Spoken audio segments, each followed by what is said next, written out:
Hello, Rochelle White. Welcome. Mofelola.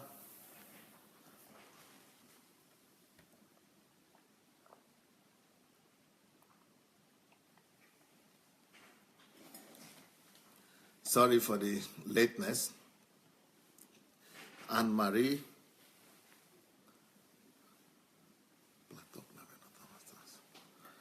Nkiru Ojimadu.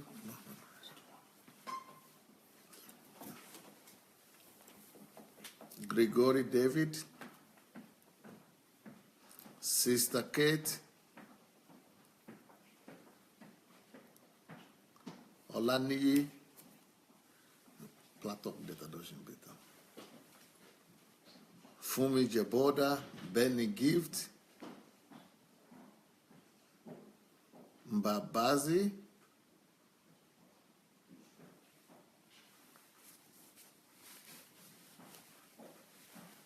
Godwin Ibikwe, long time. Nice to see you again. Jane Munsaka. Vivian Taylor. Louis Abraham Chamberlain. Anne-Marie. Nkiru Jimadu. By the way, we just finished having birthday celebration for Lady Nkiru and Olena Stebeska. So those are our birthday girls today. And let's celebrate them before we start.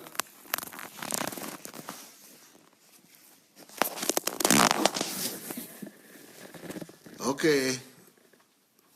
Where's your flower? Unisla? Okay, no need for a best flower. This is Olena here. Hello.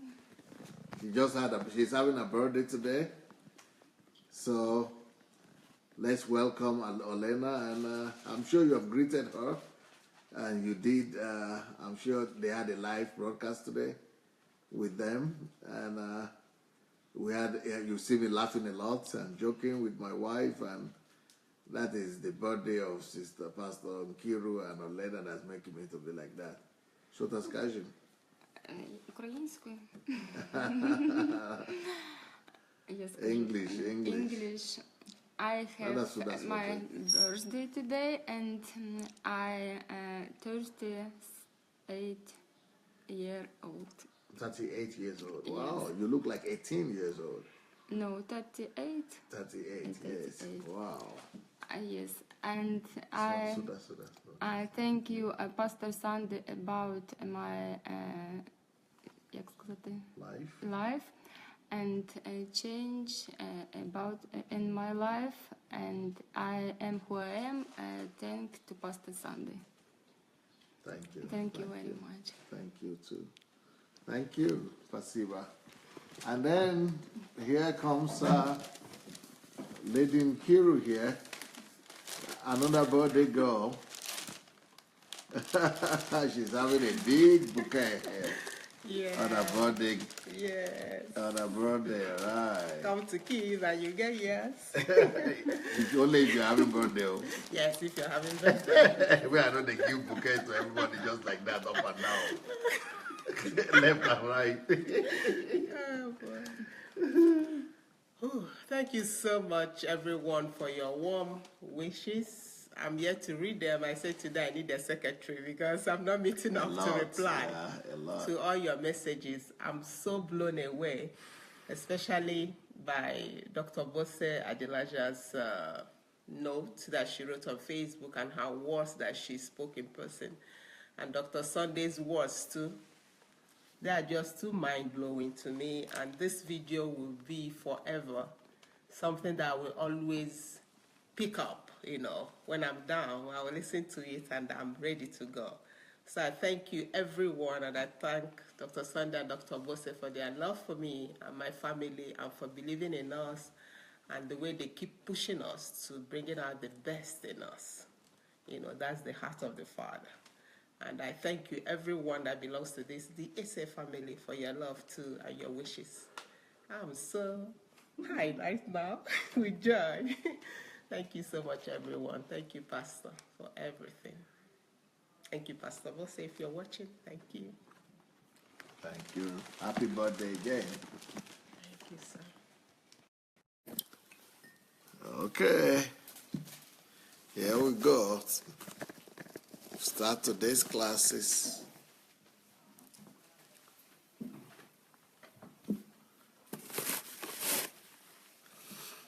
Okay.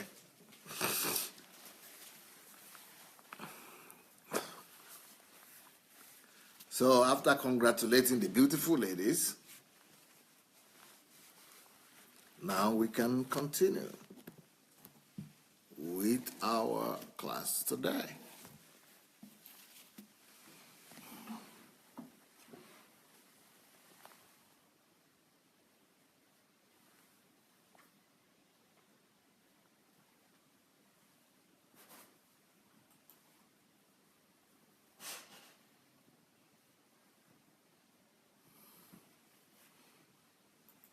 Sorry guys, trying to fix this thing. Okay. Before I continue, I think I'm going to revert back to my class last week. My teaching last week was about going from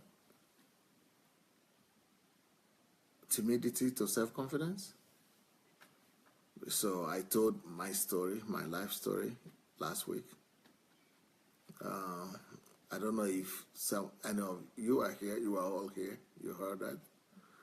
Well, you were here last week, right? You saw the life story. You spoke after that, right? And you two spoke after that? Yeah.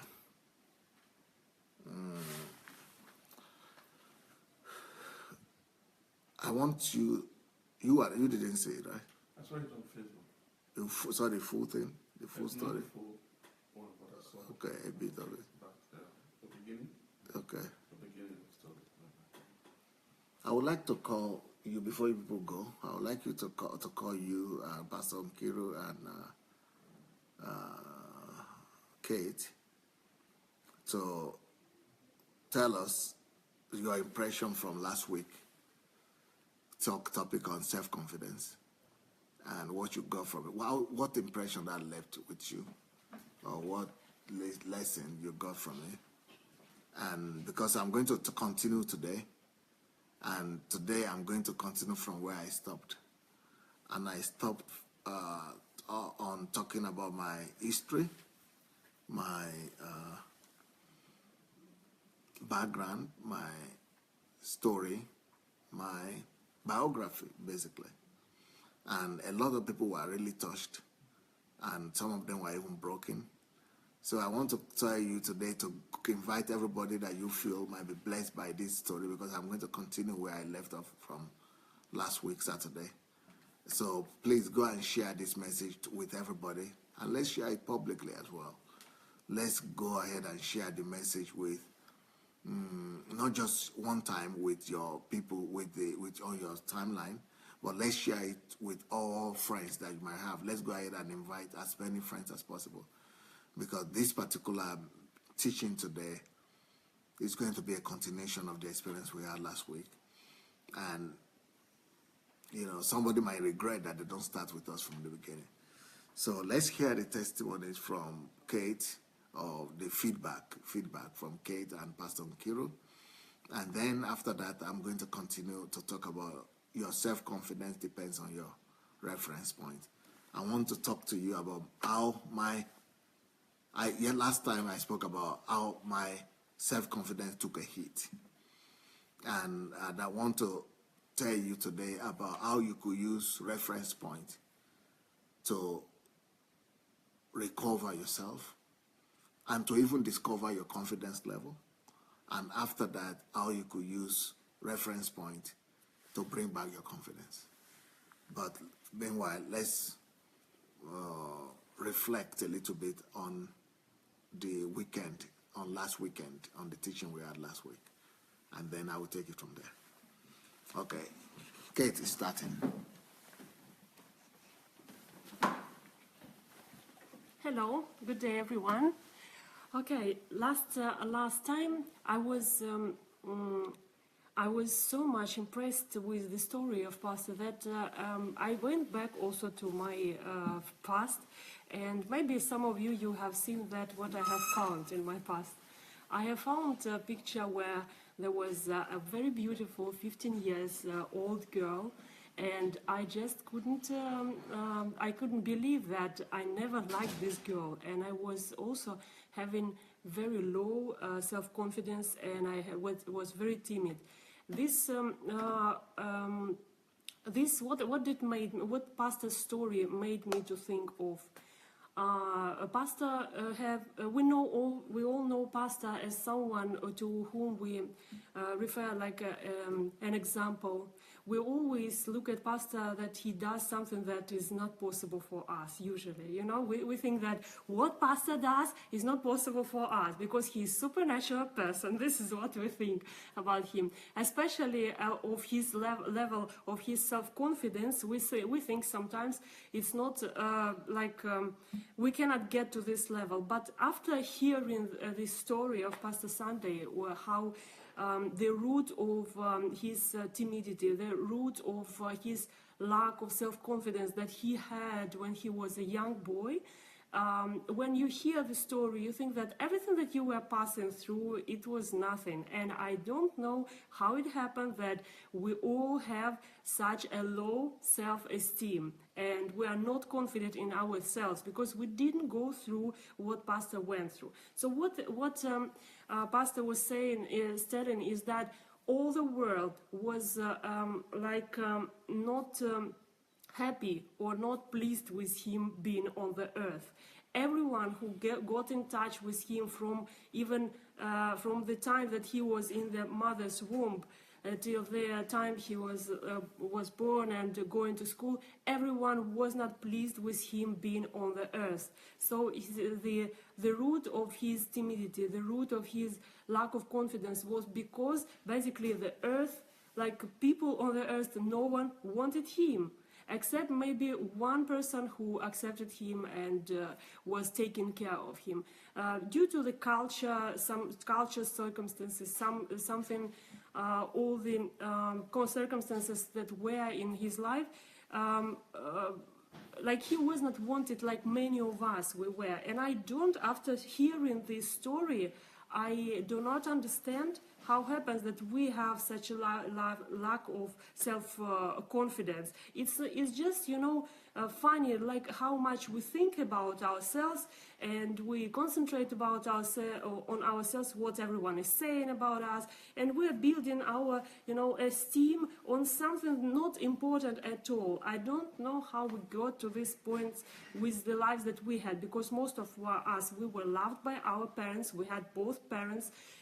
Most of us, we had, we succeeded in schools, and we were loved by people that were surrounding us. And this is not something that Pastor had, because when he was even trying, what he shared, that when he was even trying to talk, he was seeing many eyes looking at him that were not supporting him, And so this is something that we didn't have as an experience, And so I was impressed with this, and I understood that the way I was building my self-esteem in the process when I was growing is just, feelings about what everyone is saying and too much thinking about myself. And after this story, going back to my past and going through my pictures, I found this picture where I was really beautiful girl, and I don't understand why did I have a lack of self-esteem, and I thought like I was the worst person in the world, And Pastor was saying, it was a lesson for me. If you can be in such a position to be rejected so much, and then you can go to the position where everyone is looking at you and making you as a role model, an example, then it means that everyone can go there and everyone can get to this point. It's just work and knowledge that we need to find out. First we need to know how to get there, and then we have to apply this, and we will be there as well. And for us, as for Christians, as for people who know the truth, and we know how people can change their lives, it's not an excuse. Anything that we had in life is not an excuse to hold it inside. We cannot hold it inside. We don't have a right to hold it inside. We have to go. We have to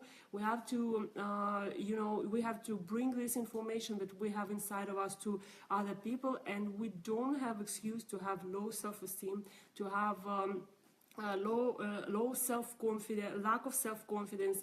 There is no excuse. So Pastor will be showing us, and I'm eager to learn this.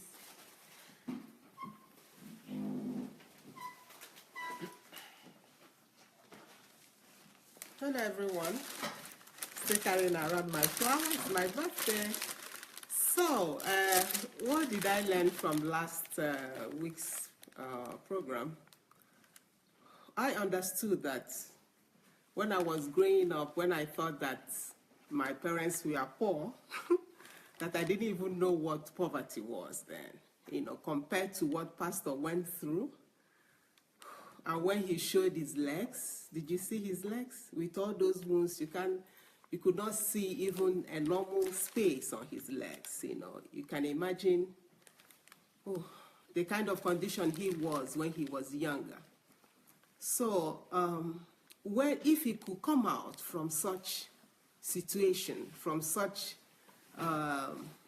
lowest pit, and raise himself up to like a huge mountain that all of us now, depend on, or I can say a huge tree that we all stand under to take shadow from, to take rest on, then there's nothing any of us cannot do. I'm not sure there's anybody on this platform that underwent the kind of thing that Dr. Sunday Adelaja went through when he was growing up, because his rejection started even before he was born. Because the parents were like, how will I say it, heroes of rejection. They were already in this mess before even his conception. So you can imagine the things that went through even when he was in there, a baby that wasn't wanted, a baby that came out when there was no, you can say no love, just get together and have a baby, because you people belong to the same down and out. So after listening to his story, it's an encouragement to me that I can get to any height that I want, but I have to work hard. I have to at least model what he has left, what has been making him get to where he is. So there is no amount of low self-esteem that you have now that you cannot overcome, but you have to model the way he came out of it. Another thing that he mentioned is that it was his fear. There was this root, that the root of all these things were fear. What will people say, and the way they were looking at him, meaning that we all also, I think that's what he wants to deal with today, find the root of our self-esteem. There's something that brought about it. When we treat it, then we will know how to go about it. So, we are here to learn more what he has to say today. Thank you, everyone, for your wishes. Thank you.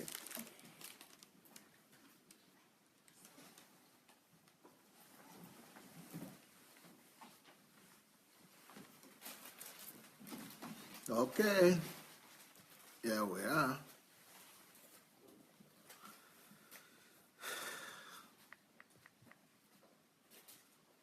Yes.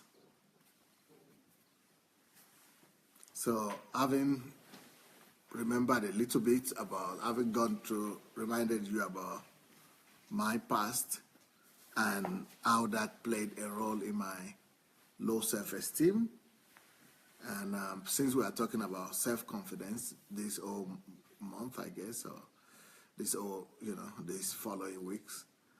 I want to say, to continue from where I stopped, for you to be able to regain your self-esteem or self-confidence, one important factor is reference point. I want you to pay attention to that word and write that word down. It's an important word that you must know. It's called reference point. Reference point determines either you are going to have low self-esteem, timidity, lack of confidence, or you are going to have a lot of confidence, high self-esteem. So to a large point of it, all of us have a reference point. Now, you remember we spoke about the art of thinking, and I spoke on the art of thinking like for 3 months almost. And so the art of thinking, I spoke about reference. But today, inference. I spoke about inference. I spoke about inference. That all thinking has an inference, or is based on inference.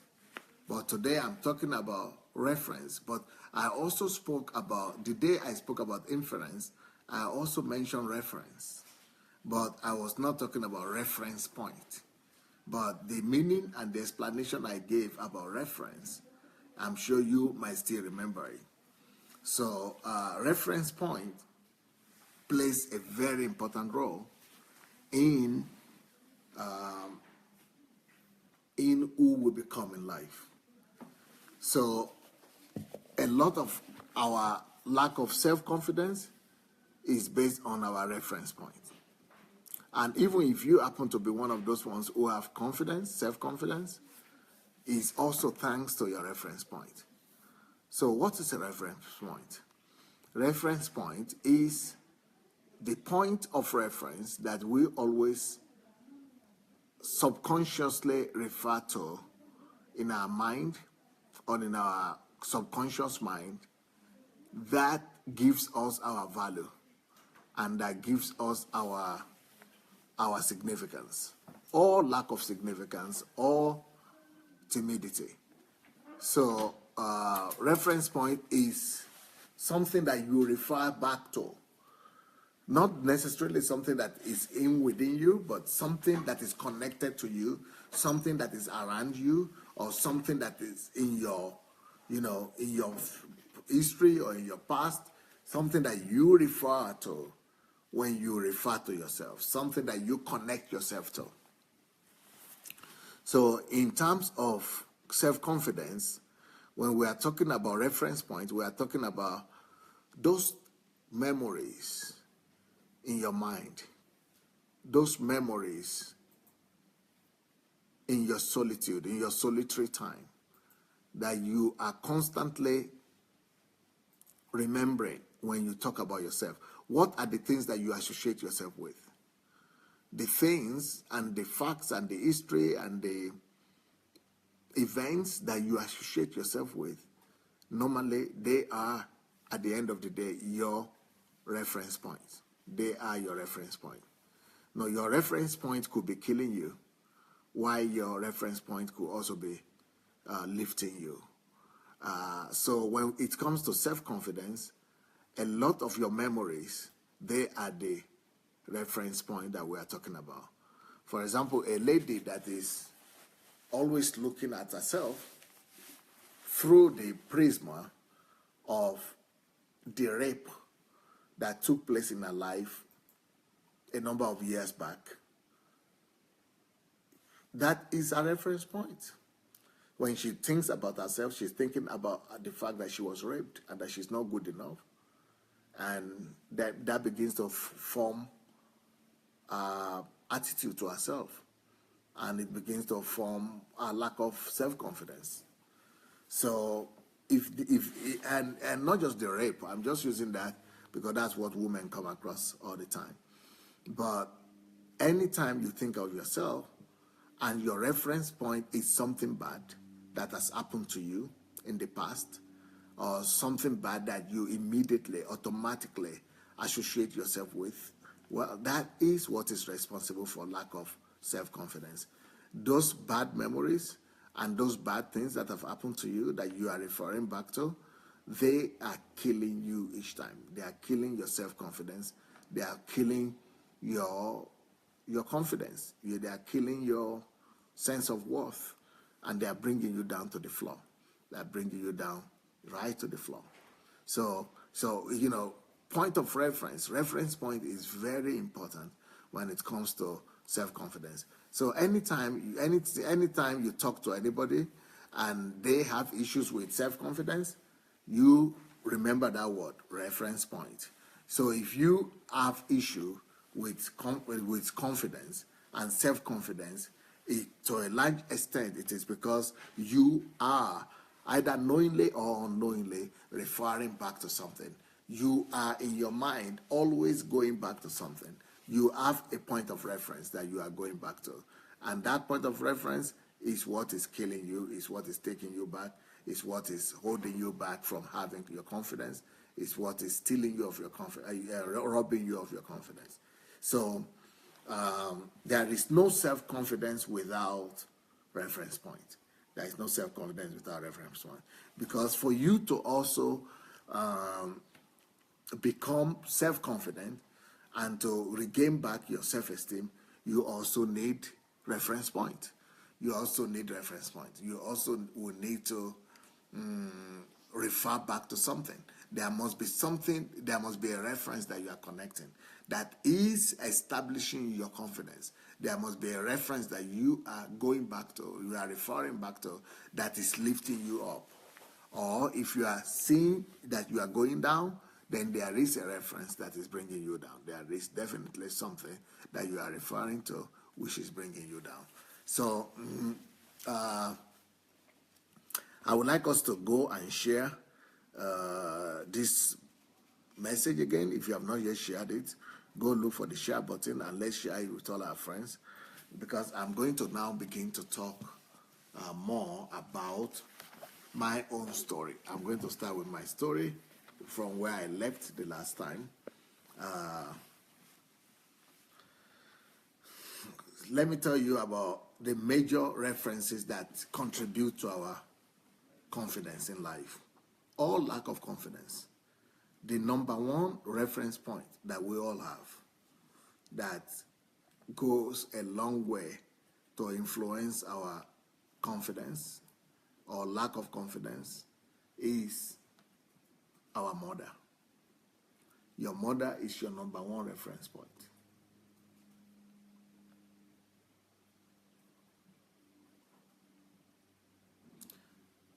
What do you remember when you remember your mother? Is it pain? Is it a feeling of loss? Is it a feeling of blessing? Is it a feeling of confidence, self-appraisal, self-worth, or lack of self-worth? A lot of things in our lives and where we're going and where we'll go or how we behave ourselves, to a large extent, is connected to the relationship and the memory we have of our mothers.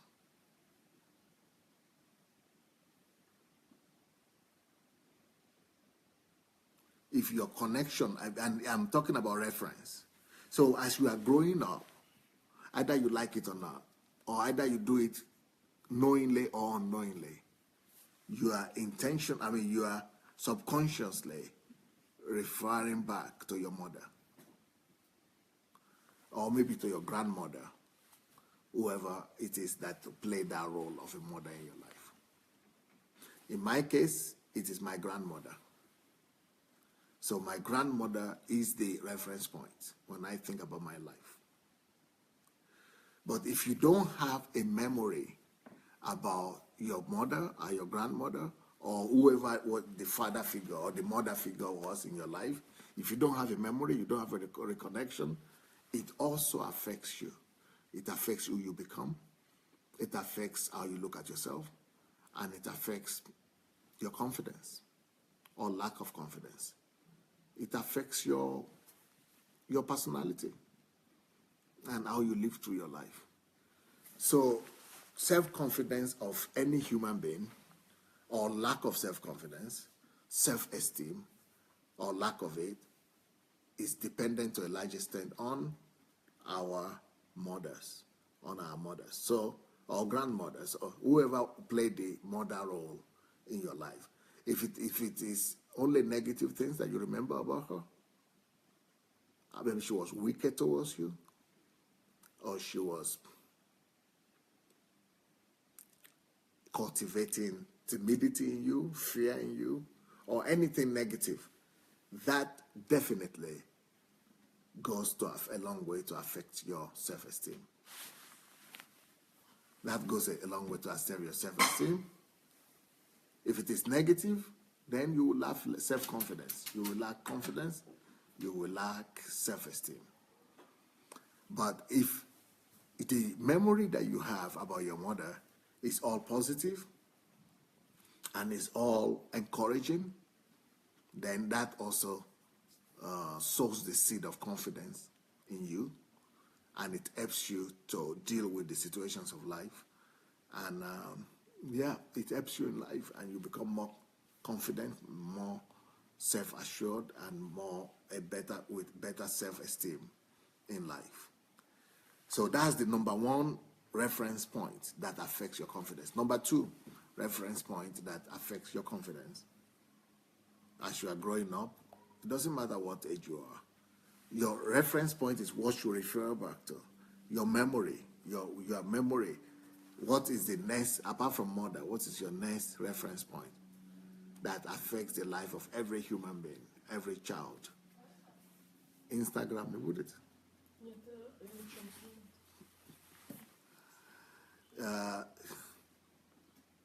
So the next reference point that affects who you are, your self-image and confidence, is your father.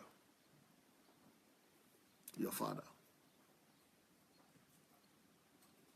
But if he was absent, that's a big blow to your confidence. If he was never there, that's also a big blow. Even if he was there and never performed or functioned as a father, you might not know it, but subconsciously, that has taken something away from you.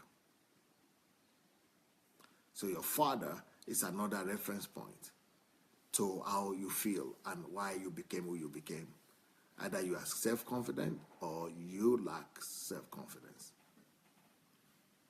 So that's number two major factor that affects your confidence and your self-esteem in life. But when you have a father that is there, that is always encouraging you, that is always putting confidence in you, that was there for you, that gave you the value system, that affirmed your personality, that brought the value system to you and affirmed you, and that, taught you, and, led you, and the presence of a father and the role of a father, it goes a long way to, to making you a confident person in life, and to making you to be ready, to be assured in life, to have respect, self-respect to yourself, to your society, and to have self-esteem and self-confidence throughout life. But if when you think about your father, everything you think about is positive, you can change the world. Such a guy, such a man or a woman can change the world. If whatever you think about your father is how he poured into you, how he is good example, excellent example, perfect example, how he's an achiever, how he's so good, how he has character. You are unstoppable. You are unstoppable. But if whenever you think of your father, it's voidness, you see, emptiness, you see. Whenever you think of a father, is no reference point, lack of it, no reference point. Then, of course, throughout life, you will be discovering that there is nothing, you don't have an anchor. There is nothing to hold on back to, no reference point. And what reference point is supposed to do is to give you a push, moral push, is to give you a push from the back. Reference point is supposed to fill you with energy, to renew your strength. But when that is not there, nothing to refer back to, nothing. So it beats you down. Fathers, or maybe you might not be your biological father, but maybe you had a father that was the reference point that you could refer back to as a father. That plays another important role in the way you feel yourself through life, either confident or unassured.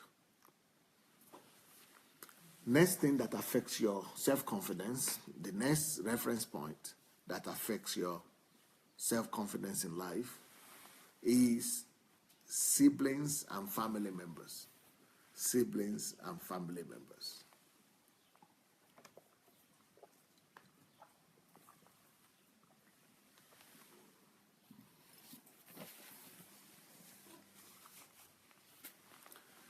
So these things are what affects you, either you like it or not. Either you like it or not, these things were programmed into you from when you were a child. So in your environment where you grew up, you probably had your mother, your father, or your mother or father, and then you had some people who were, to you, regarded as your family members or your siblings. So who were they? Were they positive examples or negative examples? Were they good examples or destructive examples? At that point, you might not know, but now when you look back, what is the connection? What is the reference point between you and the family members that you grew with? I'm not talking about family members that you didn't know, that you didn't grow up with. I'm talking about the people that the family members and the siblings that were around when you grew up in your childhood. Those that were present. They are the ones that determine what your confidence is. So when you think about your childhood, or when you look back in your life, or when you look at your own life, and you look at your environment, what do you see in your siblings? Are your siblings a negative force or a positive force? Do you see them as contributing something positively to you or something negatively to you? I am going to be talking about my own story, but I'm giving you the principles first, right? The major reference points in life. Then later on, I will talk to you about how these reference points affected my life. Next point. Apart from your siblings and family members, the next thing that affects your confidence in life is your environment. The whole environment that you are growing up in, the whole ambience, the whole environment that you are growing up in. Was it a village? Was it a town? Were you growing up in a megapolis like New York or Chicago? Or you are growing up in Lagos? Or you are growing up in a small village? Or in a provincial city somewhere? Or you are in a province somewhere? Your environment that you grew up in. What was the environment like? Do you have electricity? Do you have water you didn't have? Do you have transport? Do you have cars you didn't have? So what was the environment like? What was the condition of living?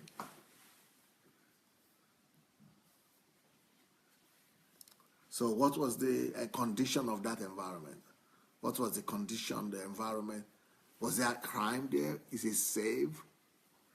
So what do you remember when you look back at your own environment? Do you remember positive things? Is it giving you encouragement, energy?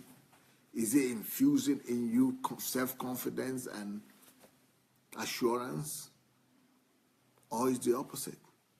Or maybe when you remember and look back and look at your environment, you don't want to think about it at all. You want to run away from it.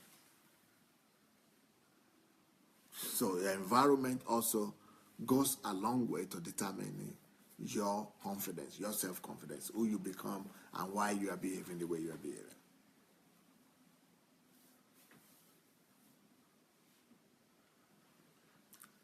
Next point that influences and determines your self-confidence, apart from your environment, are your neighbors. What is the association you have with you, yourself, and your neighbors?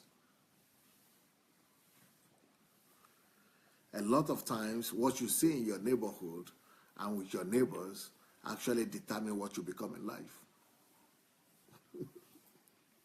So what is the people around you doing? What is the habit? What are the habits and the behavioral patterns of people around you? What are the influence they had on you? How do they affect you? Positively or negatively?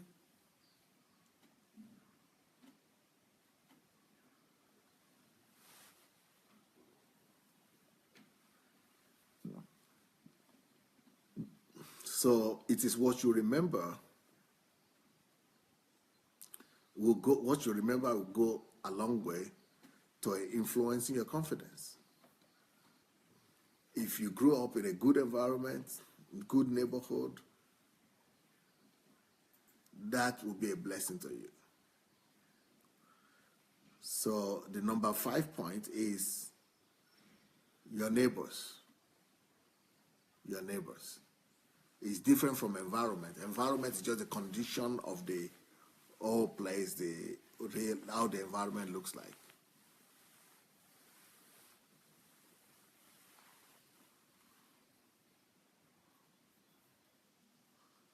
So your environment is different from your neighbors, but your neighbors is what we're talking about now.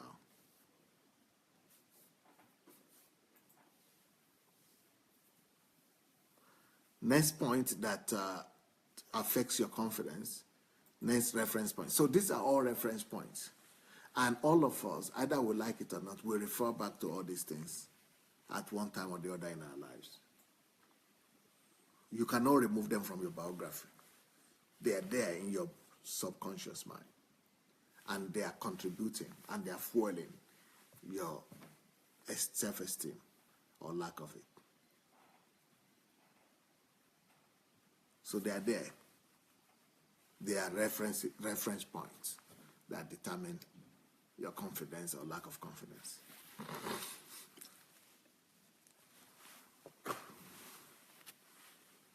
Next reference point that affects and determines your confidence is schools and classmates. Schools and classmates. So another thing that affects your confidence or lack of confidence is school or classmates. What is your memory from school? Or what is your memory from schools? What about from classmates? A lot of people's children have been damaged by their classmates. Classmates have actually determined the future of a lot of people. Schools have also determined either to the good or to the worse, the destiny of a lot of people. So classmates, schools, is another reference point that we all use and that affect us either positively or negatively.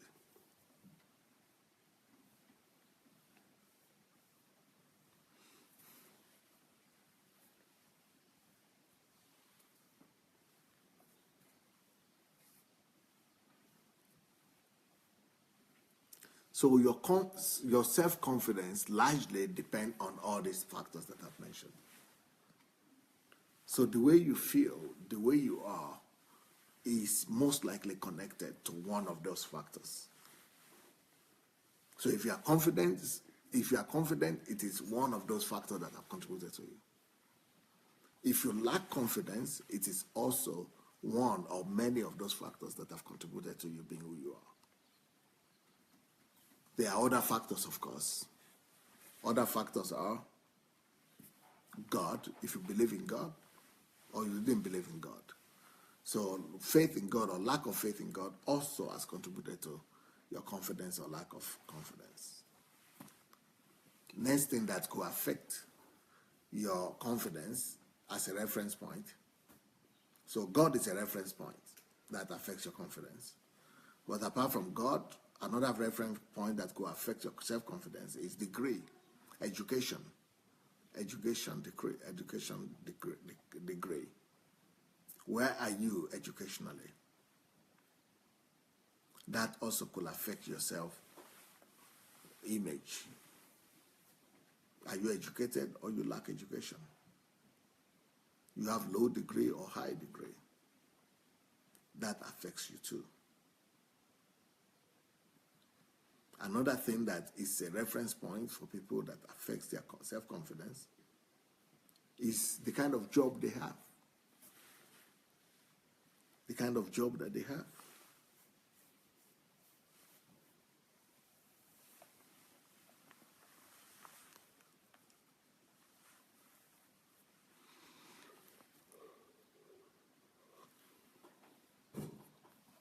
Those ones who have good jobs, they have good self-confidence about themselves.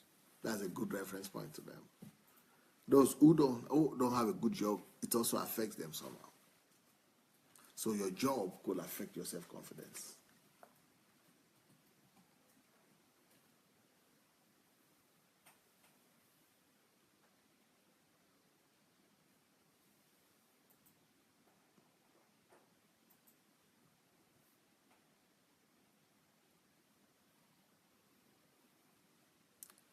The society that you live in, not the environment where you grew up now, but this country that you live in, the society that you live in, also affects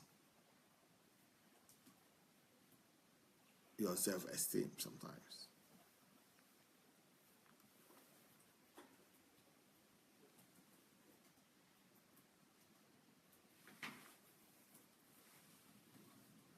So these are the factors that affect us and our self-confidence. And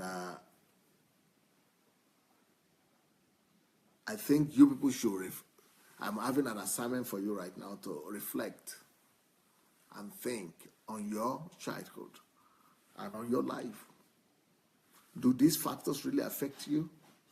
Have they contributed to your confidence or lack of confidence?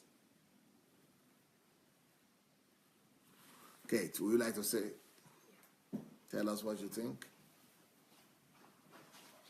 You all can talk?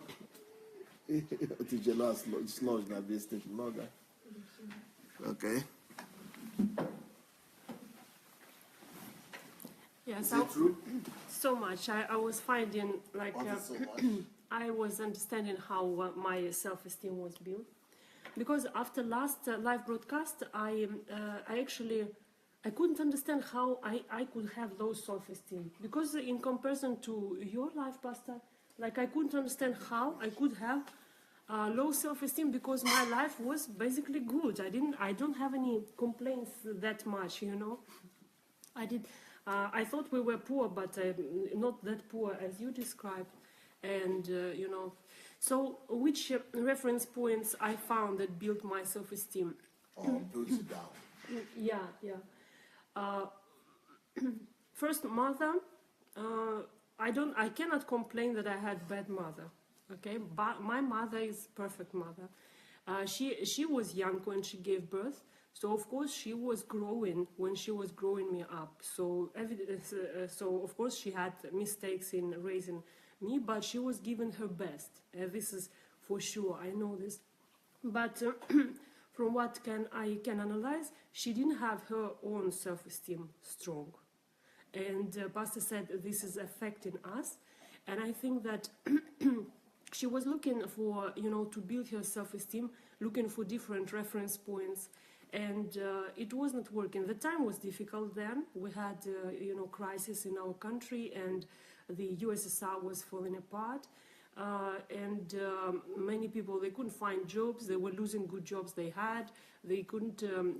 It was difficult with finances, etc. So she had low self-esteem at that moment, and I understand that it was affecting me also.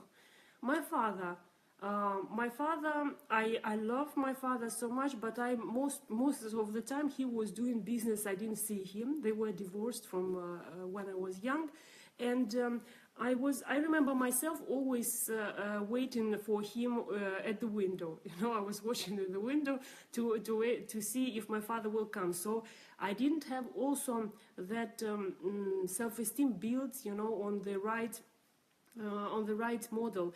My father was someone who was far all the time, and I think maybe I thought that because he is not coming there, maybe I'm not very good or something like this. I cannot remember this, I cannot refer to it, but I remember that I lacked this so much. So, and I could see another families with that were full, so most probably my self-esteem was affected so much with this.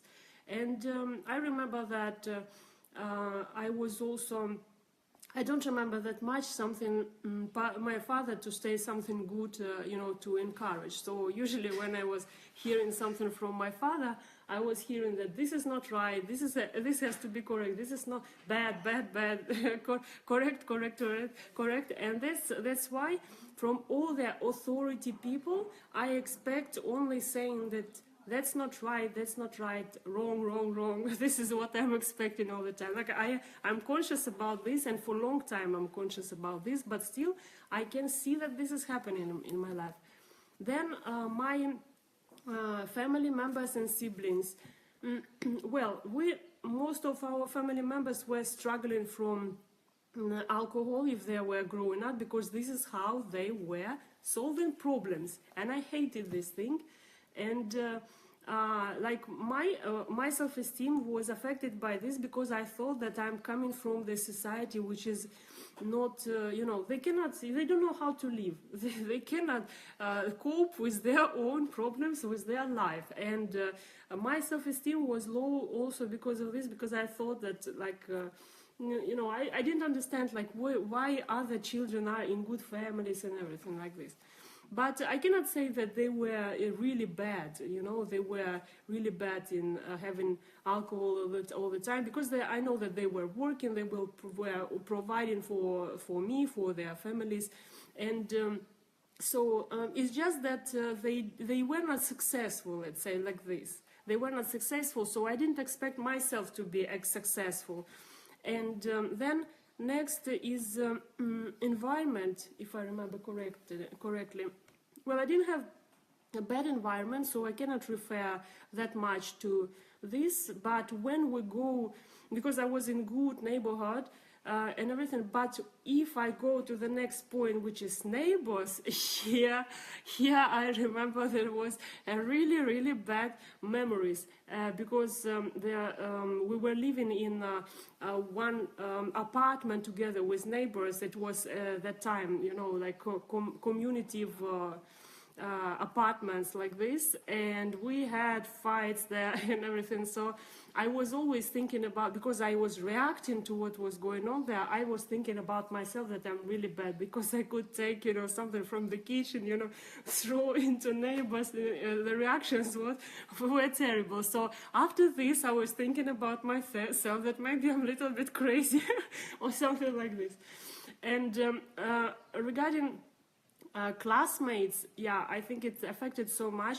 I had a good school, very good school. It was a school with English slant, which for that time, it was not, it's not affordable for many people, but my mother, she decided to take me there, so I was learning English from the first grade. We never missed lessons. There were always lessons. And I remember when I was meeting my friends from neighbor, they were free from lessons like almost day after day, because there were no teachers. So we had always teachers. They were very good professionals. But the problem was is that all the class, they were rich people, and I was from poor family, so I was comparing myself all the time to them. So at this point, I think that even sometimes giving a child to a school like this, which my mother, she tried the best for me, but at the same time it didn't work that much good for me. So because I got knowledge from there, but it didn't work good for my self-esteem, because I was comparing myself to those guys that are having nice clothes, that are having everything that's necessary, and I didn't have. They were laughing at me and everything, and this was affecting me. I understand that maybe at this point I started to look so much at myself, like what's wrong with this, what's wrong with that, and etc. and so on. And of course I was challenging my mom also, because I was trying to push her for our family to be on the same level. And so there was no like tragedies in my life, but all this all these small things, they contributed to my self-esteem, and I can confirm that even small things like, how classmates treat you can affect you so much.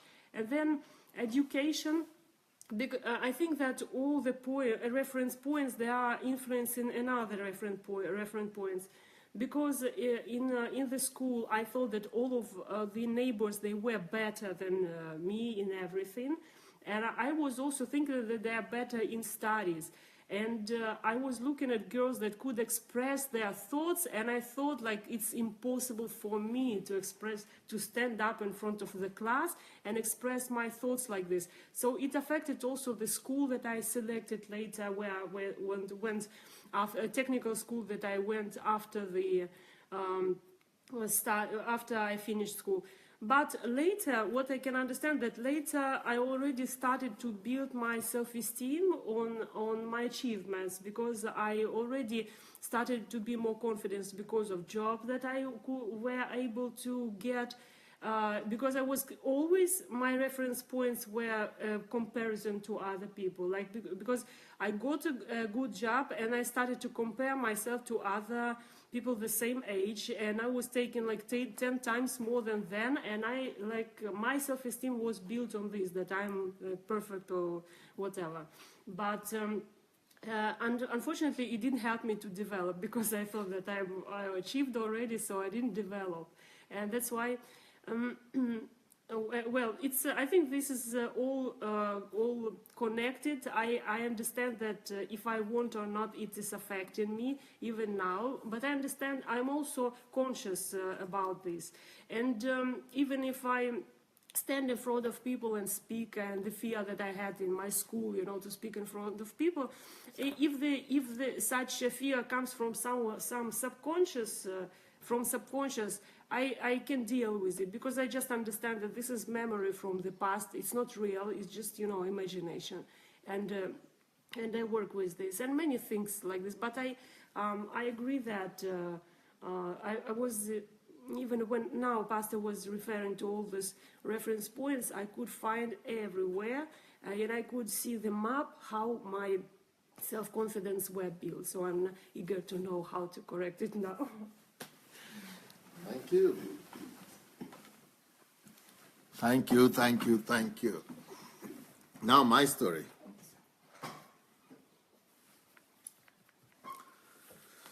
So you heard of some of my story the other day. Now, when that my own situation, that in my case, I grew up without knowing my father.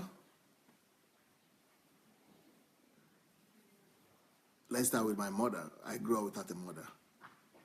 So that is already a blow to my self-esteem right there, because there was no reference point. I didn't even know what I had a mother, but it was my grandmother. That was my reference point to a mother, so no mother. So that could have affected the self-confidence the lack of self-confidence that I had growing up, and the timidity, and the panic attack that I used to have. But not only there was no panic, there was no reference point like a mother. There was even no reference point like a father. So no father, no mother, no reference point at all. So there is no way that will not affect your self-esteem. So it was only about 12 years old when I got to know my mother. But that time, it was too late. I didn't have any feelings towards her. So I didn't feel that she was my mother. I didn't have any feeling towards her. They just said, oh, mother. I couldn't even call her my mother. She just knew in my head, but no connection. So those kind of things go a long way to determining your self-confidence. So your reference point is important. Your mother is your reference point. Your father is your reference point. But fortunately for me, I had a reference point in my siblings and family. But like I said, I didn't know my father's side of the family. I only knew my mother's side. I didn't know my father's side. But I will come back to that. That was a good reference point that I will come back to, that how it helped me to regain and to build my self-confidence. So just like these things that we are mentioning are, and they could take away your self-confidence, so also you could use them to build your self-confidence. Like I said, that I wasn't having a father, but that was not the only problem. I wasn't having a father then. Even in the house where I grew up, there was no man. So there was no reference point to a man at all.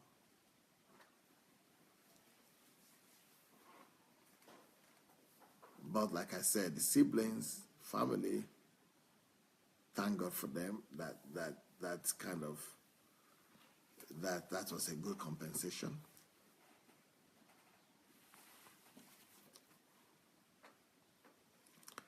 Next point,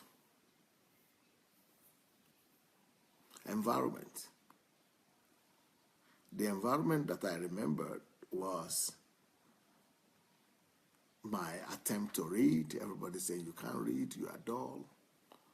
Everybody's attention trying to get me to read.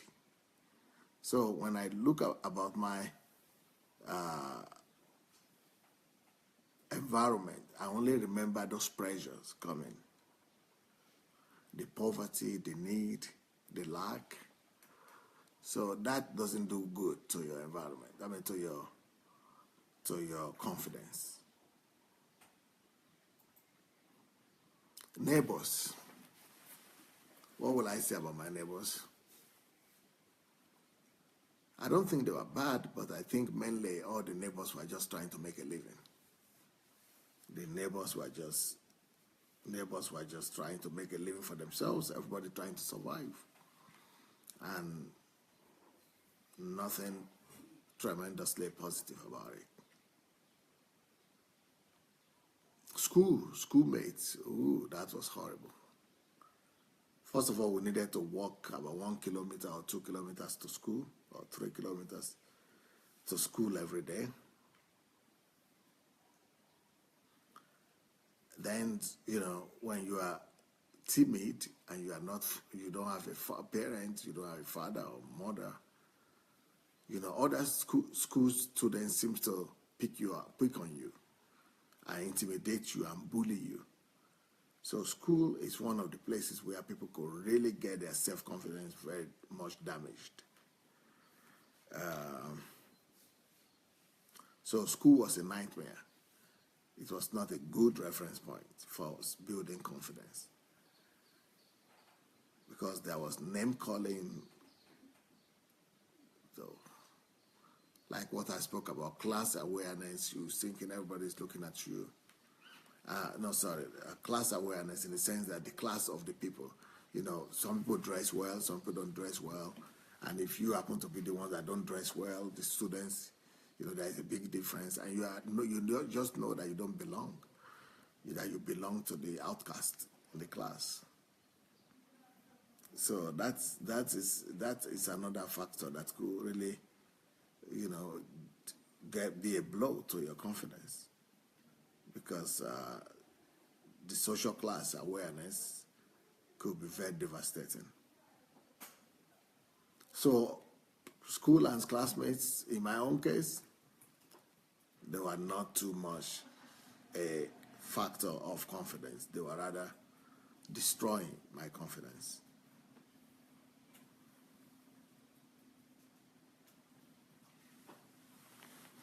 So those were the factors that I remember growing up with.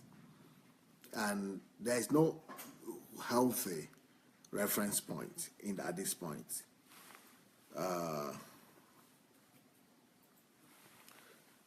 So now I want to go and touch on another crucial point.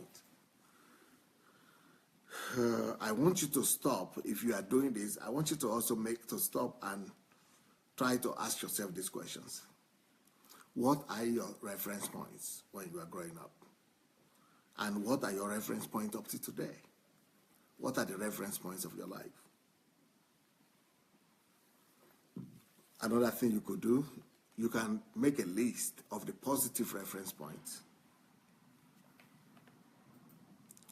and the negative reference points that you remember up to now. When you refer to something, what are the negative ones that don't encourage your self-esteem? And what are the good ones? What are the positive reference points that you remember that you could also use to bring forth and to strengthen your self-esteem?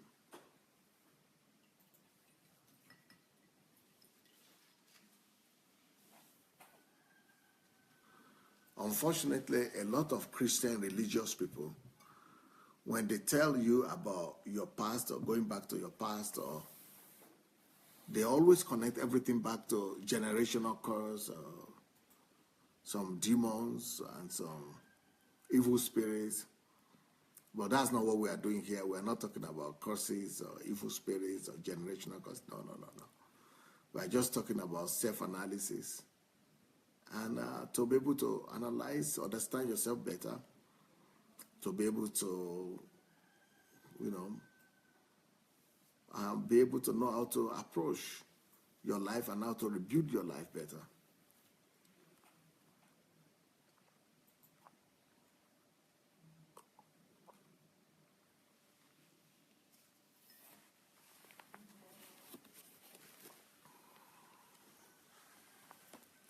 Now, let's go to see in my own life what are the positive reference points that I could remember.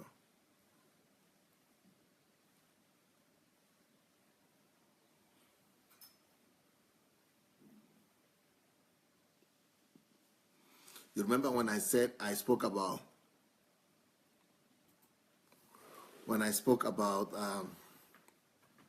my siblings, I mentioned the fact that was one positive area when I was growing up. So my siblings were family members and siblings were some of the most positive factors of confidence building that I had. Now, talking about that, how could that bring me confidence? Well, one of my uncles, who was the firstborn of the grandma that I was living with, my grandmother that I was living with. So I didn't know it was my uncle. I thought it was my brother, my blood brother. But so for me, it's still the same thing. So he was very well educated. Then two of them before my mother. So one of them before my mother, the other one after my mother. They went to school. They got good education. One of them went to what is that famous university in France? The University Sorbonne. That's the best university, one of the best universities in the world. He went to University of Nigeria, Nsukka. He finished from there, first class, first degree. Then got a scholarship to Sorbonne. Spoke French very well. Met his wife there, who is an English lady. Married. Went back to England. I think he taught in the University of Leeds. And then moved back to Nigeria. But when I was growing up, at 6 years old, he was dead. And also we had another, the junior one to my mother. That's another senior brother of mine. Also educated in University of Ibadan. Got a good degree. Was working in the Ministry of Finance and Statistics. Doing well. But all those people died in 6 months from each other. No, in a period of 6 months. Then there was another one who was an older sister as well. She was very wealthy, was a millionaire. So 3 of them died in 6 months. So that totally ruined everything. But while I was growing up, even though they were dead, but I kept on hearing of their exploits. I kept on hearing my senior brothers that were younger than them, that were growing up, and who remember these my siblings. I mean, these my brothers, these my uncles, these my cousins. I didn't remember them, but so much. But my brothers and sister remember them, and they were always referring back to them, and the whole village remembered them. And of course, I saw the senior one.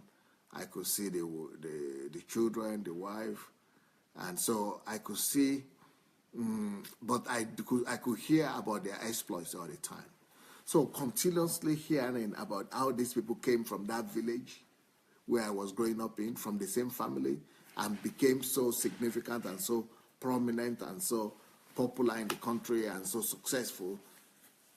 And all our siblings, my 2 brothers and my sister, they were always talking about themselves, saying, oh, we are going to restore the glory, we are going to bring it back, we are going to become successful as well.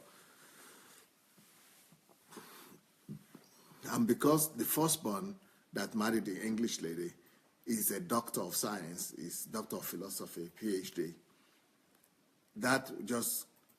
so from when I was a child, I always used to hear about doctor of science, doctor of philosophy, doctor of philosophy. So even when I didn't know what it meant, I knew I was supposed to be a doctor. Not medical doctor, but doctor of science. DSA, Dr. Sunday Adelaja, right? I knew I was supposed to be a doctor. Because that was a positive. So that became the confidence builder in me. Okay, their death on one hand was a confidence crusher. It was killing my confidence and intimidation because, a lot of things connected to that. I will not talk about that now. I would rather let you go and read my biography all on. But I was always remembering what they did. So because I knew that this, my brother, particular one, the most accomplished one, because he was a teacher, he was a lecturer in the University of Ife. He was University of Ife in the 70s and 80s. Even up to now, it's one of the leading universities in Nigeria. and one of the most prominent ones. And my brother was a lecturer there, was a professor there. And he was not just a professor there, but he was, heading a department in the Nigerian Foreign Affairs Ministry or Foreign Affairs in the 70s, back in the 70s. So that shows to me that, so that was a positive confidence builder for me. So I knew that if I would struggle the way they struggled, that I could make it. So despite all the dark and all the horrible reference points that surrounded me while growing up, despite all the negative memories and references that I could only refer to, there was this positive factor that we had people in this family before. I had my brothers who were successful, who were hard workers, who succeeded, and especially like I said, the senior one, that he studied very well, did very well in Nigeria, traveled abroad, got a scholarship to travel abroad. So that became my dream. So it became my reference point about that I'm going to work hard and I'm going to travel abroad one day. Just like he went abroad, studied, came back and became prominent, I knew that I would go abroad one day, come back and become prominent. Because I was hearing all the time. So now my question to you is, can you stop right now and try to look at your life, maybe not just your childhood, but even your present right now, your life right now, and try to see what are the positive reference points that you could use to build your confidence and confidence level.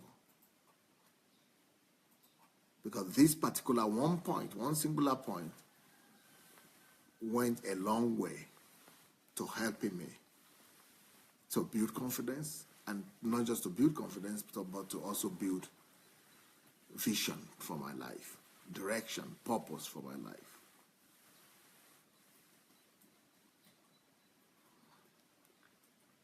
Maybe your parents were somebody. Maybe your dad became someone. Maybe your mom was successful. Maybe your siblings were successful as well. Or maybe your environment was good. Or maybe your neighborhood was nice. Or maybe you had a father. Maybe you have a mother. Look at all the factors that we had mentioned above, all the factors that could affect and can affect your self-image and confidence, and see how you could build, how you could find, which one could you regard as a confidence builder, as a positive one that you could lay back on and use to build your image today.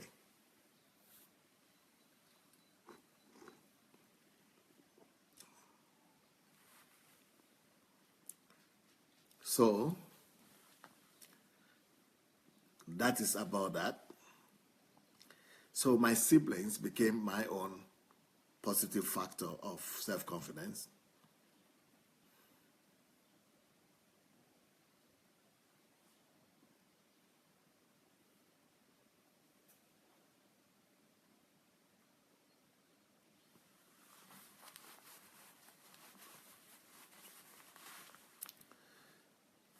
But looking back today, though, I'm seeing much more positive things than I saw when I was growing up. I'm seeing much more positive factors that I can now use to build a better confidence for myself. Of course, there are factors like God. That is the major game changer for me. Another, of course, factor of confidence is my university experience and education, because I did better than most students, and so that has become a factor of confidence to me today. My job, society, things like that. God, degree, job, society, all those things could affect your self-confidence. But today, apart from the things that are coming from your childhood. So right now, all those ones are good for me. Everything is working out for me. But when I look back at my own life as a lad, as a kid, I was only majorly talking and seeing only the evil things that took place in my childhood, the negative things, and those things were making me to have low self-esteem. So bad, I wanted to commit suicide twice when I was 13 and 14. I told the story last week.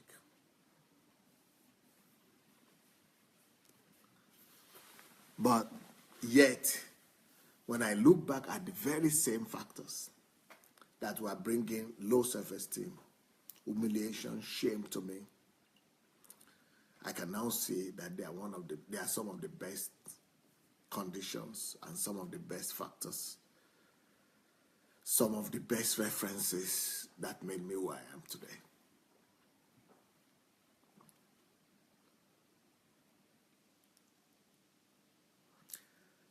Let's examine some of these points that I used to look at as negative, but now I see as positive.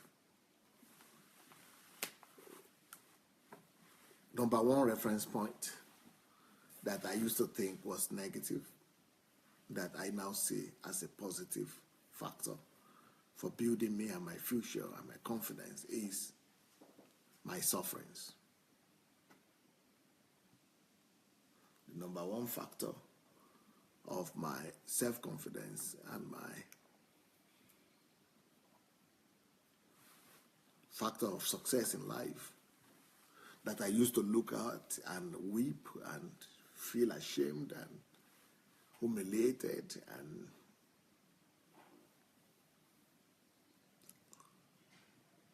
intimidated and low self-esteem about, was the suffering that I had to go through. Because when my siblings died, those 3 people in 6 months, my grandmother had to begin to go back to the farm, to the bush, to get firewood, and then I was the only one with her. So we were going together with her to the firewood, to the bush, to get firewood and to be carrying in my head and everything. Just what you see African women do today.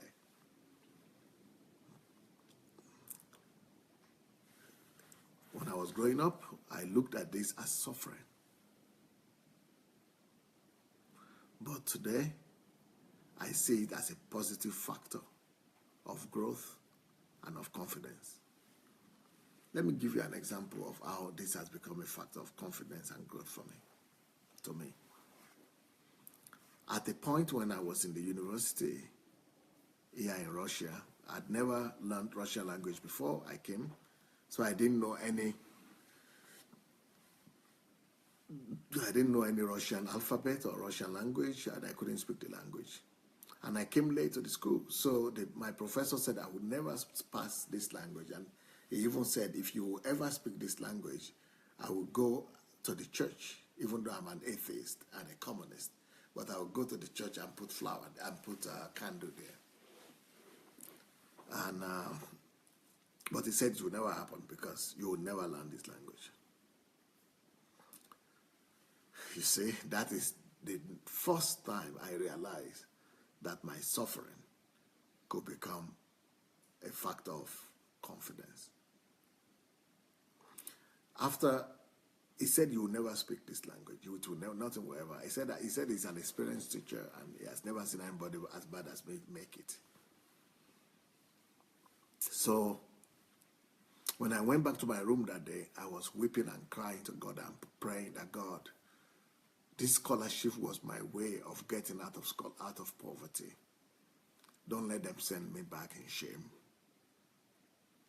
I was praying to God and asking him to help me. Then it was at this point that I remembered my childhood, where I'm coming from. And the memory was still very fresh in my mind because I just left there a few months ago. And I could remember the suffering that I went through in the village, or the suffering of being in the bush, in the sun, the scorch of the sun, the 45-degree sun, 42-degree sun. And I needed to be there for like 10 hours a day, 12 hours a day, 3 hours a day, 6 hours a day. The endurance, the suffering that I needed to go through in the farm with the wounds. You saw the wounds in my legs last week. All those sufferings that I needed to go through by enduring those wounds and those scars and the thistles and and just the bleeding and everything. So while I was remembering those days, those sufferings, for some reasons, I was able to connect it to where I was right there. And I was saying, God, if I could suffer throughout all that I went through in Africa, and I was able to survive it, what will it take for me to be able to overturn the words of this professor? I just knew in my mind that it is hard work. So what work will I need to work that this man says I cannot even work it? What labor will it take? What time consuming labor will it take for me to be able to learn this language? Is it not just hard work? If I work hard, if I could work hard in a condition that is harsh and scorched and difficult, and could survive it, and could come out of that village and gain a scholarship, won't I be able to work here? That is when it clicked on for me. I said, I was in the bush. I used to go after class. I used to come back from school in my village. After school, I would go back to the bush. I would go to the bush to get firewood for another a few hours.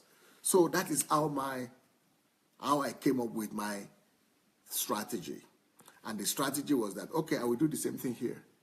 I will go to the class. In the university here, we are starting school from 7:30 in the morning till 2:30 in the afternoon. So I said, okay, I will go and do my lunch, and then from there I will go to the library. And I will stay in the library for 6 hours, from 3 o'clock in the afternoon to 9 o'clock in the evening. I will just be working there. What will it take? Hard work. I'm going to do the hard work. Yes, it's going to be painful to discipline myself to sit down and be studying, but the pain here is not going to be anything compared to the pain from my village. The pain in the library is nothing compared to the pain of the scorching African sun, 45 degrees. So I said, no problem. That pain for me is nothing comparable. This pain of library and research is nothing compared to the pain of my village. You see, my negative factor, the factor that was killing me, and making me to, pity myself, the factor that Satan was using to bring down my confidence, now became my wealth all of a sudden. So I was able to come up with a strategy. Okay, go to class, finish class, don't go home, don't do what other people are doing. Though that's painful for a young 19-year-old, 20-year-old boy not to be able to go out with his friends, never go out with friends, never go out to play or to do all the things people are doing in the university and in the dormitory, But I said that pain is still nothing compared to the pain that I escaped from. So that pain had now become my reference point. Reference point that gave me confidence that if I could make it over there under the sun, that I will survive the pain here in the library. It also gave me the confidence that if I could survive the suffering over there, the suffering of studying Russian language is nothing compared to the suffering of survival in Africa. So I turn it to my positive energy. I turn it to my positive factor of confidence. So that's what God used. So looking back today, I see that is one of the greatest wealth God has given me, my suffering. My reference points that used to be negative, they are actually some of my greatest blessings. Because, for example, when I started the Embassy of God Church, everybody was saying, black people, white people don't go to black people's church, black pastors' church. Number two, there are no mega churches in Europe. Nobody can build mega church in Europe. But for me, there was nothing impossible after what I went through. If I could come out of that village, everything is now possible. Because you need to know the kind of village that I'm coming from. And how it's almost impossible. If you listen to my testimony last week, you know what I'm talking about. That it's impossible for somebody to come out of there and become anything. But I was able to come out. So if I could come out of that village and become somebody and become who I became, I just said, it's not possible to be mega church. Is it not work that it will take? I'm going to walk and it's going to be possible for me. And it became possible. Why people don't come? What will it take for them to come? I have to have superior wisdom, superior knowledge. Then I'll work up myself until I have it. Then you discover all of them will come. And that's what I did. So my negative things that I used to think they are negative, they could actually be turned into positive factors of success and confidence. So now my suffering and my depravement now are the reference point that I was now using to build my mega church, to study in the library, to be the best in the university, and all that. So, for example, when I was starting the church, I knew that because I didn't know much that time. I didn't have much knowledge like now. But then I knew that you could do a lot by prayers. So I was determined that the first year of my church, I was praying 6 hours every day. Now, the discipline to be in prayer for 6 hours every day, not everybody can do it. But because of the way I would spend 6 hours in the bush, in the sun, for me, 6 hours prayer is no more prayer problem. Then I remembered again the 6 hours in the library that I did also in the university. I was able to do it. It took discipline, but before God, then it's more easier. So the things that I used to think that were negative, they are now becoming my reference point to build a stronger future and a confident future. So these are the things that you also could use. So looking back, I'm saying there are a lot of factors, a lot of things that Satan used to bring lack of self-confidence to me, to lack of self-esteem to my life. But now I'm looking back and I'm saying, those same factors, they are like a coin. Every coin has two sides to it. It's not just positive or evil, bad or good. They are two. They are both of them, both bad and good. So the fact that I was brought up in poverty is not just bad. There is something good in it. The fact that I needed to live in the firewood bush and the firewood, and also there is a positive factor in it. It's not just bad or good. They are both bad. There is both good, bad, and there is good in it as well. So what are the other reference points that I could at least look back at right now and think they're actually good things? Hard work. I used to cry when I used to hate my grandmother. I used to cry. I used to abuse her. I used to attack her. I used to speak evil of her. I used to just think that she's just wicked because she's making me to work so hard.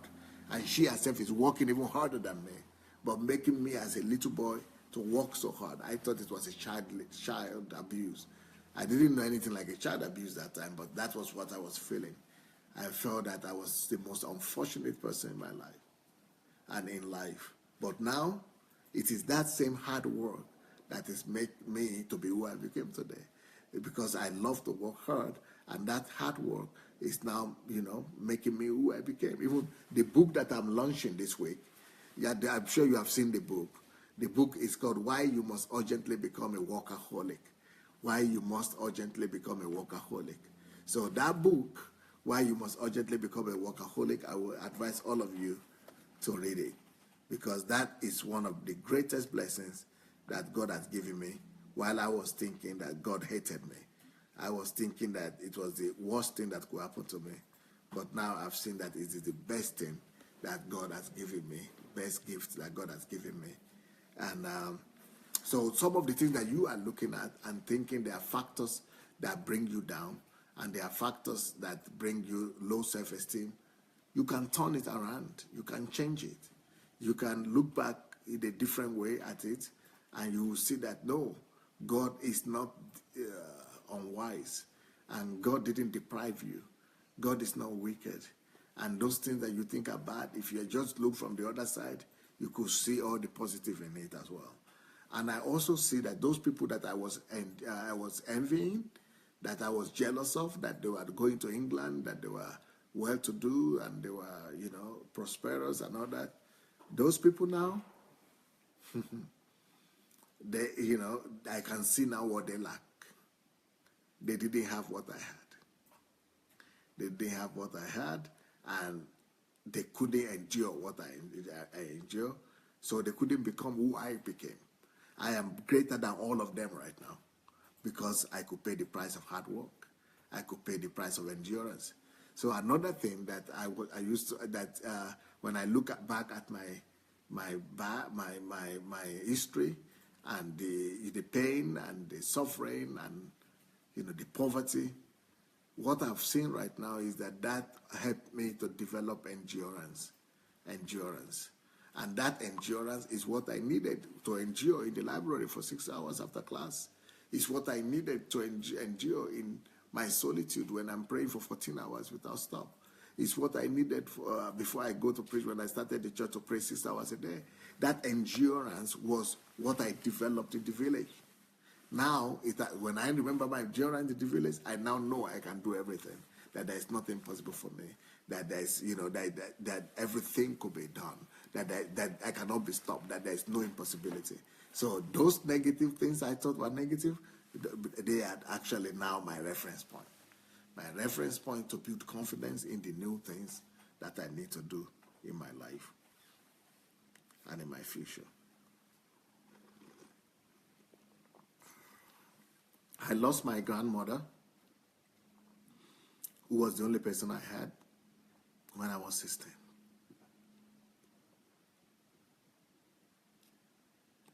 I wanted to kill myself.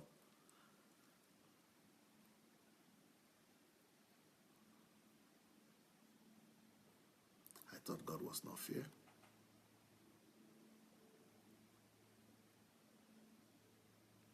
The most painful thing was that I didn't succeed in saying thank you to her. I really wanted her to be there when I would grow up, become at least a little bit successful, so that she could be there to at least hear some words of thank you, gratitude, and appreciation from me. I had all kinds of dreams in my mind. I was dreaming that when I grow up, I would build her a house. Because she was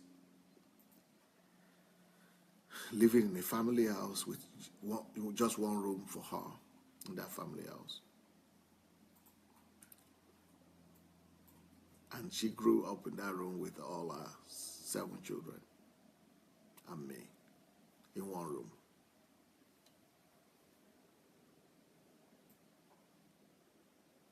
We had something that was called mat. So I used to sleep, all of us used to sleep on the mat on the floor. No pillow. I never even knew you could use pillow.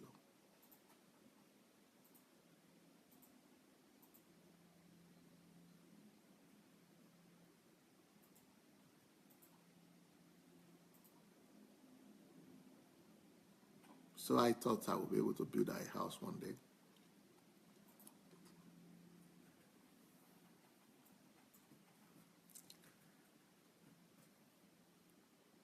So when she was taken and she died,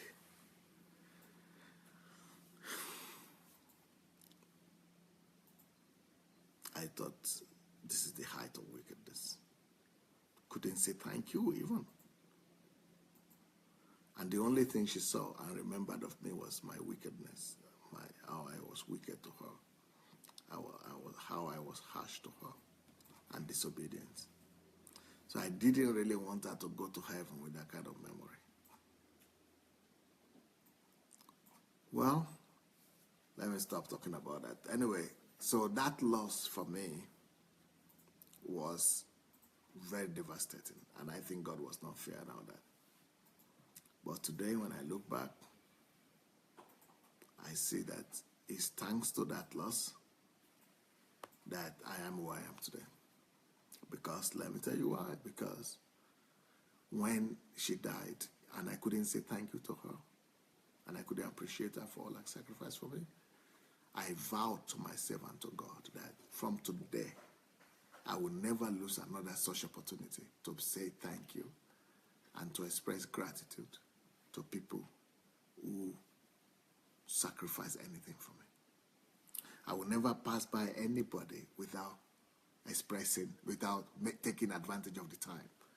I just knew that I lost the opportunity. I will never lose an opportunity to do good anymore, was my resolution. I will never lose the opportunity to do good to anybody. If it's in my power to do it, just like I lost the opportunity to do good to say thank you to my grandmother and to appreciate her, I will never lose that opportunity again. So from there, I say now, anybody, any human being, for the sake of my grandmother, I would do good to everybody without losing the opportunity. I didn't want to feel that same pain that I felt, that I was not able to express my gratitude to my grandmother. That pain, I don't want to express it, I have to experience it anymore with anybody that I lost. I don't want to ever lose the opportunity to do good anymore to anyone. So it formed in me my core. So if you see me now, in fact, people here in Ukraine, the people who know me very well, they know that my biggest weakness is my commitment, over-commitment to help people, that my kindness, that I'm too accessible to a fault. And there's a reason for that also, because of all my story. They all made me to be who I am. So what used to be, negative factor that I grew up even without my grandmother since 15. So since 15 years old, I've been living alone. She died when I was 16, but at 15, she left home. She stayed almost a year in the hospital. So I've been living alone since I was 15. And as harsh as that is, now I know, thanks to that death, I can now love people. This is before I even I met Christ. Because I know that she picked me up. I didn't have a father or a mother. She picked me up and became my father and my mother. So I don't want to miss any opportunity to be able to pick other people up as well. So I will never pass by a need. This is even before I even read the Bible. So sometimes God uses your experiences and your, whatever happened to you to make you who you need to become. So these things that I used to say, they were evil factors that brought low self-esteem. When I look back now, they are now being used for my good. They are becoming reference points, factors of building me up. Life in Nigeria especially taught me, when I was growing up in Nigeria and in Africa, I thought life was against me, God was against me, that there was no God on earth, and that if there is God, is wicked. Why? Because I needed to fight for everything. Fight for everything. And then it's for nothing, because one of those things, when you fight for them, you don't even see any result at the end of the day. But today, I see it as positive. Because I now see that if I need to fight for anything in life, and my life has been about fighting. That's why I never shy away from fights here. Fighting for God, fighting for the right cause, fighting for what is right, fighting for the truth, fighting for people, fighting for righteousness, fighting for the will and purpose of God on the earth. So, my fighting spirit that Nigeria gave me, now I'm seeing it as positive. It's not just all negative. What are the other factors of self-confidence that I see looking back in my life? Today, living in a country where I am a minority, in Europe and in Ukraine, and leading a congregation where 99% of the people are white Europeans, I can say I wouldn't have become who I became today without the Nigerian gene. So some people are ashamed that they are Nigerians, or some people don't want to identify themselves as Nigerians. But I want to say, to answer the fact that I'm a Nigerian, I am who I am today. If I had been born a European, I wouldn't have become Pastor Sunday. If I had been born in America, I wouldn't have become Pastor Sunday. Even if I had been born in any other African country, I wouldn't have had the same combination of passion, the same zeal, all these things that are natural to me. They are all thanks to the fact that my parents are Nigerians and that I grew up in Nigeria. That survival spirit is a Nigerian gift to me. And I own that survival spirit and fighting spirit to a large extent to the fact that I'm Nigerian. If I had only been a Yoruba man, because we have Yorubas in Togo, we have Yorubas in Benin Republic, we have Yorubas in other places that apart from Nigeria, but the Nigerian Yorubas are different from the other Yorubas. And the reason is because, like, we have the Igbos. The Igbos have this survival spirit, very strong, and fighting spirit. And because they are in Nigeria and because we are one together, so they have infected Nigeria with some of their culture. And Yorubas have been infected by their struggle, their enterprising spirit. And Yorubas also have infected the Igbos with their respect and honor and other things. Nigerian is a melting pot, so everything is mixed up. So all those things, factors that other nationalities in Nigeria brought together to the same pot is what makes a Nigerian a Nigerian. And that is what we are learning on subconscious level to stand for yourself, to fight for yourself. Those are Nigerian stuff. And to survive, to struggle, to be resilient, those are Nigerian qualities. And those qualities, they make Nigerians different from other nationalities. Why? They make us different from Ghanaians. They make us different from Togolese. They make us different from others. Why? Because the Nigerian, what makes Nigerian unique are the melting pot of all these nationalities. They bring the best. The Edos, the Niger Deltas, the other people, the Hausas, the Igbos, everybody were enriching one another. And that enrichment is what made me who I am today. Before, I used to think it's bad. Before, when I used to be in Nigeria, I used to think it is very bad that I share the same country with the Hausas, Fulanis, because I thought they were oppressing us, they were ruling over us. Without them, we'll be better. But now, I know without them, I won't even be me. Before, I used to be ashamed of Igbos that used to carry drugs and do all kind of, especially with the drugs. Otherwise, I think I know that they have a lot of positive stuff, but the drugs, I used to just be ashamed that why are these Igbos carrying drugs? Let them do something. Let's do something. But now, I thank God that we're in the same country with the Igbos, because if not for them, I won't have been who I am with the enterprises and things like that. All the things that they bring to the table also. So the same thing with everybody. So I now see these things as positive factors that I can fall back on to become who I need to become. And of course, I wouldn't have been who I am if I'm not being a Yoruba person. That is also part of my wealth. Like I said, before I left Nigeria, I never even spoke English. I only spoke Yoruba. So I'm a Yoruba man, proper. And that culture and that value system also contributed to who I am. So I look back and I see that I could draw the positive, and I could draw also not just positive, but self-confidence from all these factors that people normally would have thought are evil or are negative.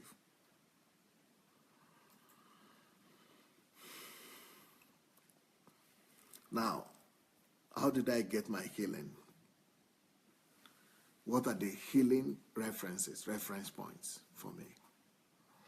Okay, these are all other the ones that I mentioned earlier. They are positive factors that were negative factors that have become positive. But healing, how did I get my healing? The healing factor number one for me is my acquaintance with God when I became born again. Because I was religious, I was an Anglican Christian, but not born again. When I became born again, I think I got some dimension of healing from rejection and from lack of confidence, from lack of self-confidence. Number two point of healing for me, reference points of healing,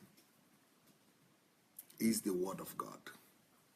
One day my sister came and showed me Deuteronomy 28, verse 13.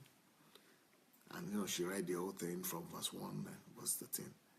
He said, if you diligently obey the word of the Lord thy God, that did this or that.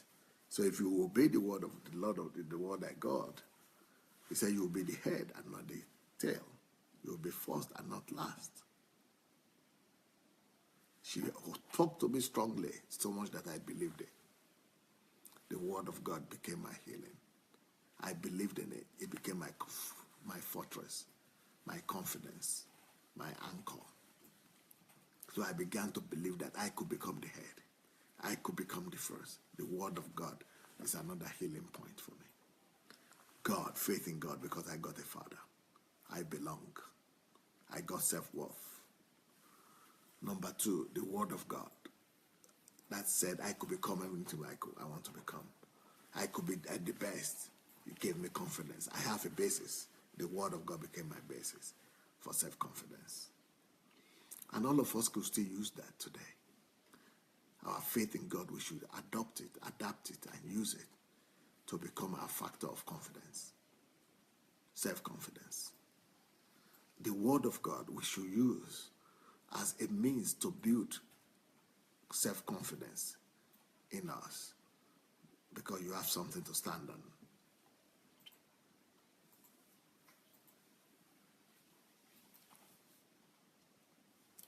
Next point.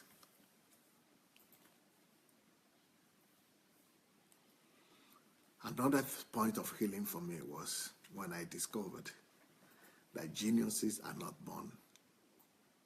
Because before this time, I used to think that geniuses, people who are genius or successful people, is God. This is our tradition. Our Yoruba tradition has mythologies that says it is destiny. They believe in destiny a lot. It is destiny that knows or that chooses who will be successful and who will not be successful. It's destiny that it is God's destiny, or the destiny that God has appointed for you, that makes you to be rich or poor. Fatality kind of. And but thank God, when I got to know the Word of God, I discovered that geniuses are not born. This is from Deuteronomy 2:28. That because it said anybody can. I could become the head. Yes. So geniuses are not born. So those ones, because I used to think before that I was not doing well in class, I was thinking all those people were born, God made them to be smart. And me, God didn't make me to be smart, so I cannot do anything about it. Then I discovered that God didn't create anybody to be smart and others to be dull. That everybody could become geniuses are created by their own hard work. That was what was the game changer for me. So I could create my own geniusness or geniusity or ingenuity by my hard work. It is hard work that gives back to geniuses. So genius is not born, but given birth to through hard work. So when I discovered that healed me. Because before, I had a blockage in my own mind that, I will never be this, I can never be this, I can never go this far. That's how God has chosen it. But when I discovered that, no, God didn't choose anything, anybody can predict and create his own future, that healed me. Because now I know I can fight. Now I know I can apply energy. I can use everything is in my hands.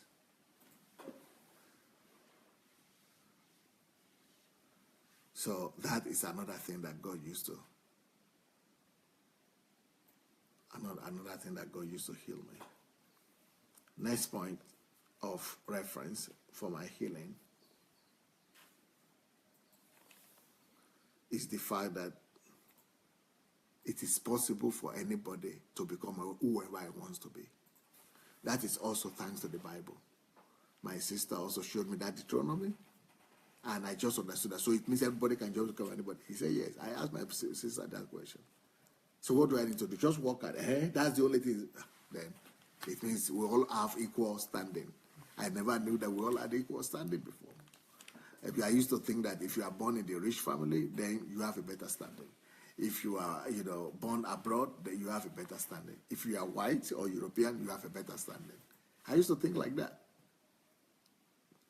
But when I understood that everything depends only on me, then I know I don't have any problem. Then it means I will do my best. Let them do their best and let's see. That there is equal ground for everybody to be successful. That became my reference point to build my confidence and to become that I could become who I want to become in life. So, reference point. Usually negative reference points and positive reference points. And then how even negative reference points could be converted into positive reference points. You want to comment again? Mm-hmm. Come.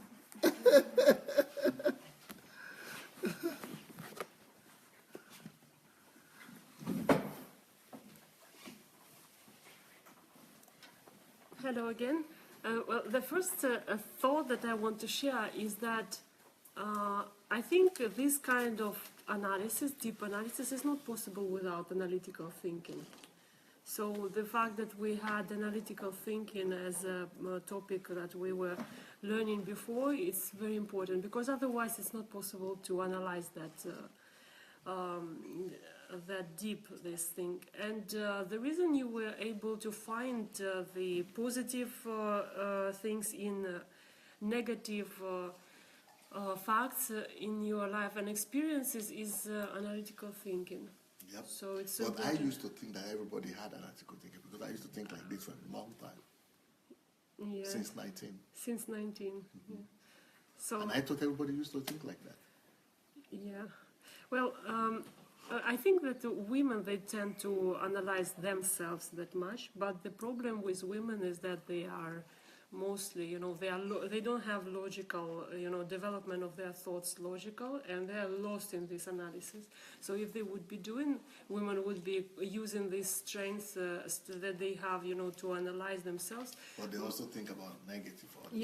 Because they do not develop it logically. Like they cannot, you have to have a structure when you think, and you have to think what are the positive things, what are the negative things. And women are usually, they are analyzing themselves in the way what they feel, on feeling. So we have now. I think that we have a chance to change ourselves, and it's just that there need to be a time when we will analyze ourselves and this plan, so that we can do this work, and maybe there should be it should be repeatedly time to time, because we are forgetting some things after.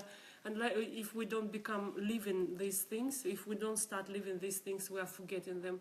So for myself, yes, I also could reference to what Pastor was saying, and I found that yes, many things that were negative, they helped me a lot. Even the fact, the most painful thing, it was most probably the time of my when I was teenager and at school, the most negative and terrible experiences I had there, just because of opinions of other people about me. But this made me to have a strong desire to prove everyone that they were wrong. And this desire was so much strong that I were willing to risk. I went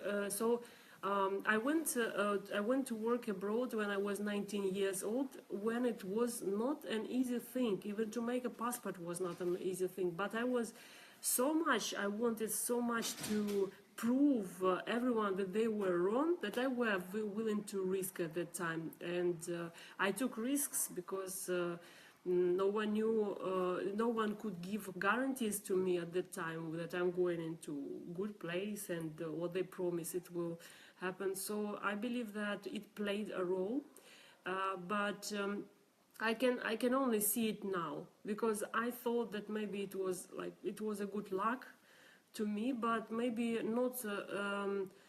Maybe now I analyze and I think that it was not good luck only because this luck I might not use this opportunity, because if I wouldn't have this eager desire strong desire to prove everyone that they were wrong, and that what I was believing inside of myself had to be shown to them, then I think I wouldn't be doing those choices that I was doing, risky choices.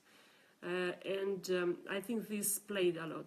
And then another thing that played the role, I told you before that the reference point of my siblings were not very strong, because most of them, they were not able to cope with their problems. They were not able to, to be on the top of everything that was coming into their lives. And this also made me to be willing to learn psychology, to research. So because I didn't want just to follow their patterns and to be a person that is just reacting. And I think this helped me to be a person that develop analytical thinking, because I was analyzing myself a lot when I was reading psychology, and basically at a young age. I think this helped. So if I will continue working in this direction and I will analyze just like Pastor advised, I think I will find a lot of things yet that I can use. Basically, I think I will use my negative experience now to share with people how they can get from the point A to point B using my successful story in these experiences, like from turning bad to good. Because I think every one of us, we have such experiences that we turn something negative to positive. It's just that we don't give this so much value, and we don't think it is worth sharing with people. But it is actually so much helpful. Just imagine the fact that what Pastor shared, it's healing for us. And I think we can do the same also, because everyone has something that they turned from negative to positive, and we are just not practicing this so often. So this is what I wanted to share. That's a bit. I want to do an announcement, and my announcement today is about the notes on live broadcasts. I've been announcing this last time, and I want to repeat that we still need people to send notes on live broadcasts that you are doing for yourself. If you are doing detailed notes, it will be very good if you will send them to vip@godembassy.org with the topic of the note. Old ones or only new ones? We have now old ones. Yeah, we have now about 80. We collected about 80 transcriptions, and we need 500. It's a lot of live broadcasts. And so, if you go through the live broadcast, note all points that you are writing for yourself. And even if you are doing for your personal use, you still can help us if you are sending this note. So just as they are, whatever you use. Do you use Word document, or you want just to copy paste into the email, send it in the form that you have it. And the email to send is vip@godembassy.org. And it's anytime you do it, you can send it. And another thing is that about collection of likes, we have a large list already of people who are willing to help. It's just not enough place there yet, so I'm given access little by little. So if you have written to me that you want to help with Facebook likes, I will come to you if I didn't yet. And if you didn't write to me before in the notes that you want to help with likes, but you still want to help, what is needed is just to get access to specific access to a page. You will get specific access to a page, and then you just need to click on the button to collect likes. So if you want still to help, write Facebook in the comments, the word Facebook. Not necessary to write if you already did it last time. Just write Facebook there, and I will come back to you. It's very easy, and you can help us to collect, to send invites people to like Dr. Sunday Adelaja page, so that we have 100,000 subscribers as soon as possible. These are two announcements I wanted to do. Thank you so much.